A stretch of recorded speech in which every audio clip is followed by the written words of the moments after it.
RTT Senior Counsel.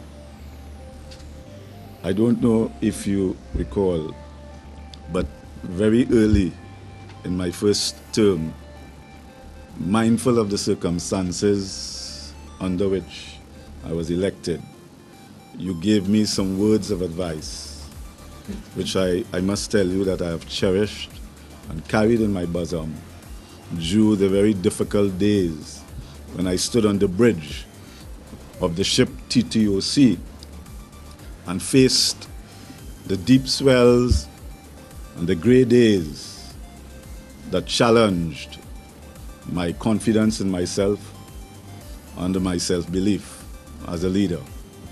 And those words, Your Excellency, were leadership and being the leader is not a popularity contest. As a leader, you have to back yourself. There will be decisions that you will make that will anger people, but always remember, any leader that tries to be popular and please everybody will be the author of mediocrity. And I have carried those words throughout my term, and as I sat earlier reflecting that because of our term limitations, I'm entering my final term of office as the president of this great institution, that is the TTOC.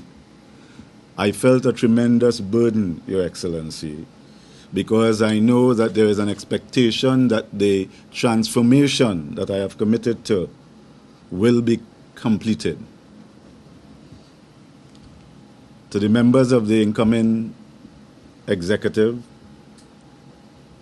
for those who have been here before, and those who have accepted the challenge and responsibility to be a steward and to serve a brand and an institution that goes back to 776 BC. It is an awesome responsibility because we are always in the spotlight. The Olympic Committee has exclusive jurisdiction for the highest profile game with which our beloved athletes, youth and young people will have the opportunity to represent Trinidad and Tobago.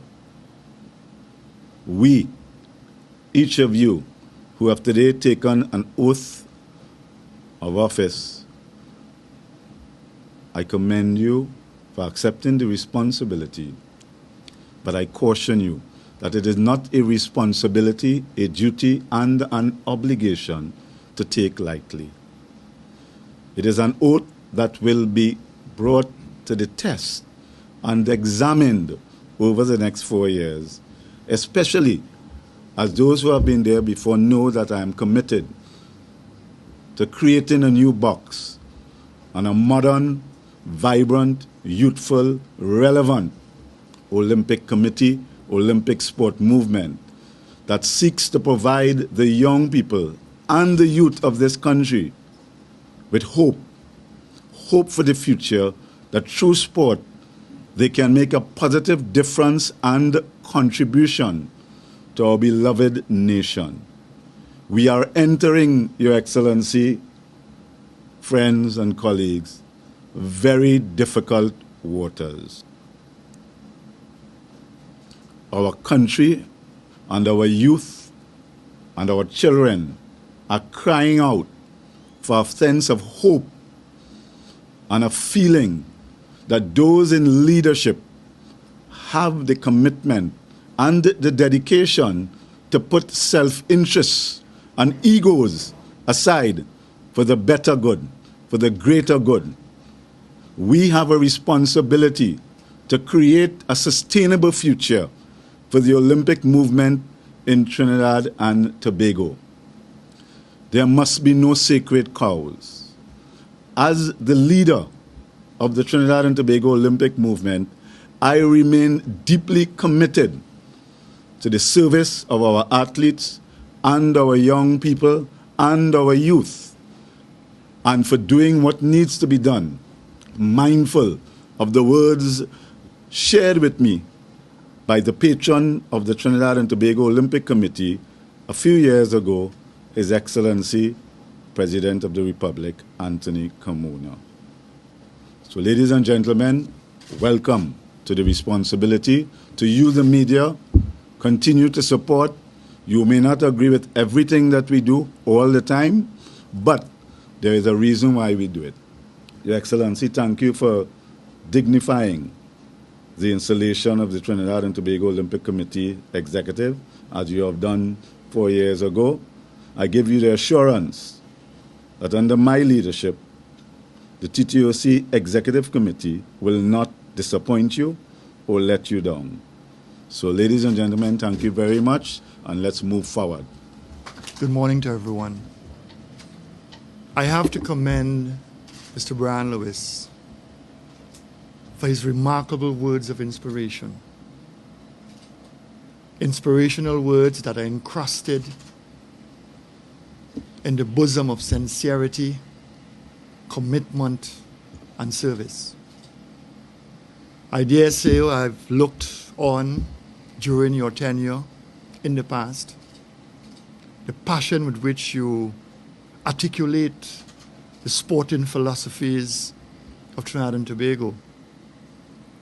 And one thing that comes across in undeniable terms is your sense of service, and by extension, the sense of service of your executive. I can tell you, sir, all my life, without exception, I have in fact been a firm believer, supporter, and activist for service leadership rather than power leadership. I like that spirit of collaboration that you have put forward, that you have endorsed and invoked time and time again. Because we are one. And this is not to say that there wouldn't be moments of conflict.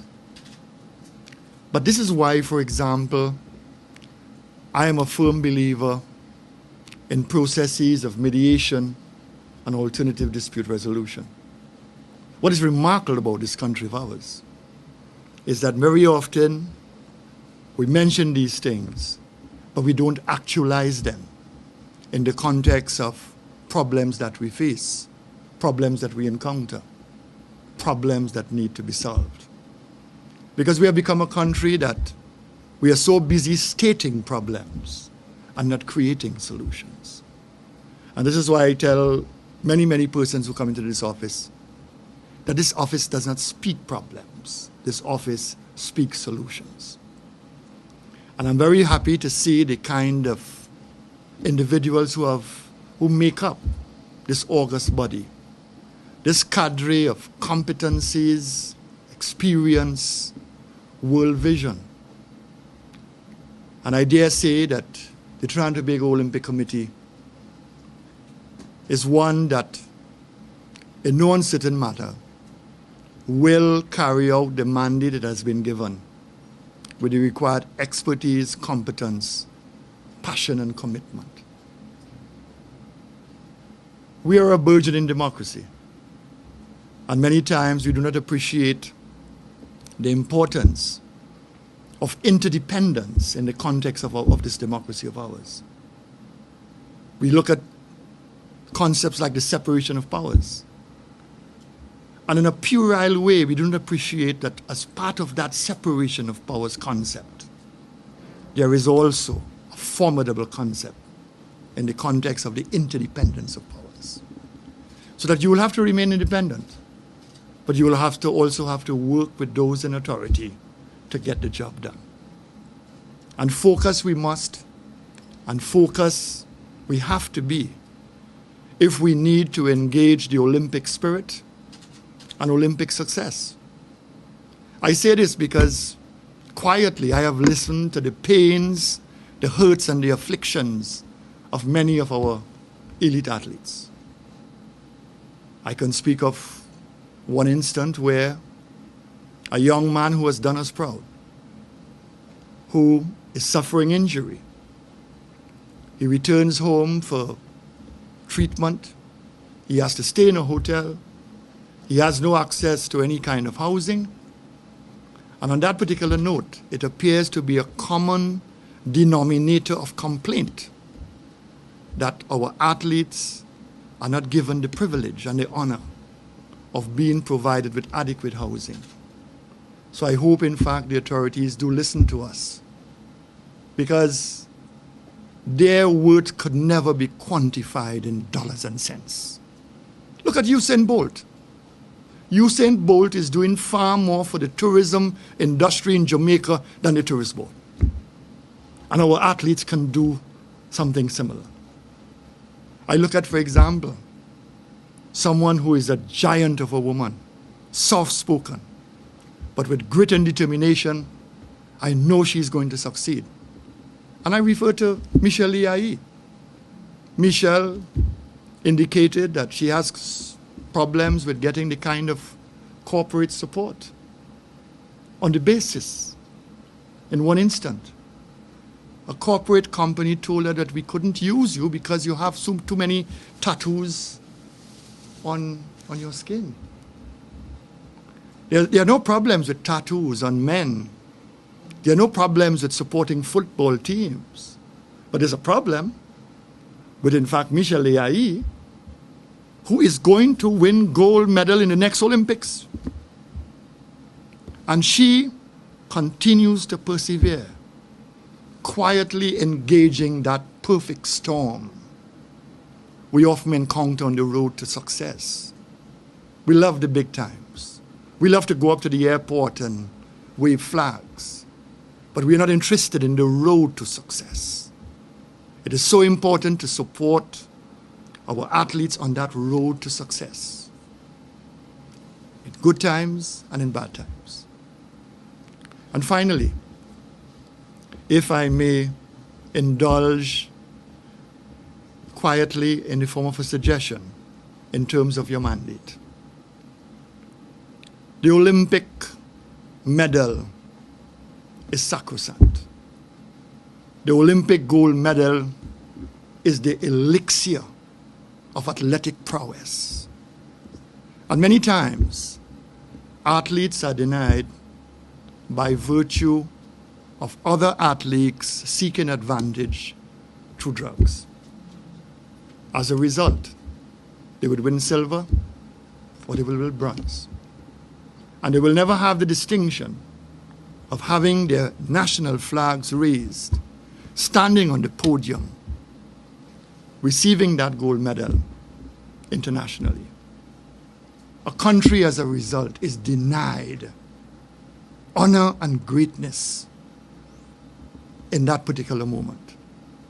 And I feel strongly it is something that I have suggested before, and I want to suggest it again, that if subsequent to the Olympics, an athlete is denied a gold medal because of some infraction, in most cases through steroids and drugs, that particular athlete or that team be given and granted the honor of going to the next Olympics and receive that gold medal, that they walk up to the stadium, to the podium, their national flag is raised and the anthem played. It is but, in fact, a small measure of compensation for loss of that great honor at the Olympics that they ran. Isn't that fair? You know. So I feel confident that the Olympic executive that has signed on today is one that will get the job done. Because I know some of you all personally, and in some cases I have admired one in particular from small. And I refer to, in fact, Ephraim Serret. You know, I always thought that Ephraim would have won a gold medal. He was a powerhouse in his day. And in my heart, you will always be a gold winner. Again, he has the distinction of beating another great hero and friend of mine in Hazley Crawford. But the point is that I have seen many persons here, former athletes. I see Ms. Gisela Run, who has walked the world stage.